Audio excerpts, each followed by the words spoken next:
જૂનાગઢ શહેરમાં ચોમાસાના પ્રથમ વરસાદે જ મહાનગરપાલિકાની પ્રી મોન્સૂન કામગીરીની પોલ ખોલી છે। શહેરના અનેક વિસ્તારોમાં મોટા ખાડા પડી ગયા છે। આઝાદ ચોક વિસ્તારમાં રોડ પર પડેલા મોટા ખાડામાં બાઇક સાથે એક દંપતી પટકાયું હતું અને જેમાં બંને ઇજાગ્રસ્ત થયા છે।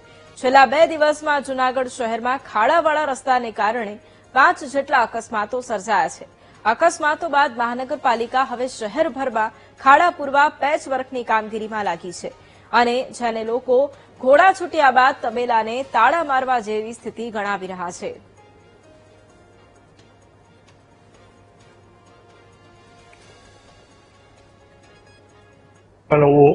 नौकरी पर सवारे 6:30-7 जाता था।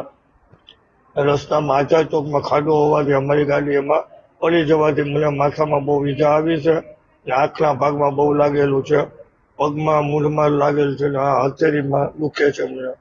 બરાબર, આમાં હું કોઈનો દોષ નથી લેતો, પણ અમારો ભાગ્યનો દોષ છે।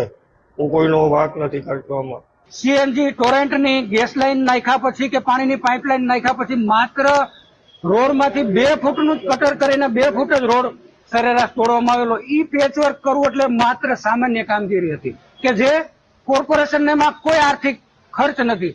આ જે રોડ તોડ્યા એ ટોરેન્ટ કંપનીએ આ ખર્ચ કરવાનો છે અને ઈ રોડનું રીકાર્પેટ ટોરેન્ટ કંપનીએ કરવાનું એ પણ નથી કરાવી શક્યા, જેના લીધે ગઈકાલે જ આઝાદ ચોકમાં જે માત્ર 1 ફૂટ એકનો ખાડો હતો એમાં જે જમીન ધસી ગઈ, જે ખોદાણ વાળો ભાગ હતો એ ભાગમાં એક દંપતી પડ્યું।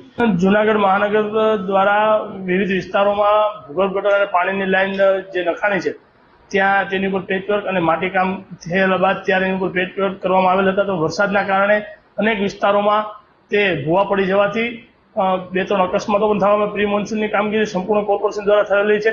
પરંતુ જે વિસ્તારમાં પેચવર્ક કર્યો છે તેને પૂરી મેટલિંગની ક્યુરિંગ પીરિયડના સમયગાળા દરમિયાન વરસાદ આવવાથી આ વિસ્તારોમાં ખાડા પડેલા છે। હાલમાં મહાનગરપાલિકા દ્વારા વિવિધ વિસ્તારોમાં જ્યાં પણ ખાડા કરેલ છે ત્યાં હાલમાં વેટ મિક્સ અને પેચવર્કની કામગીરી મહાનગરપાલિકા દ્વારા તાત્કાલિકના ધોરણે ચાલુ છે।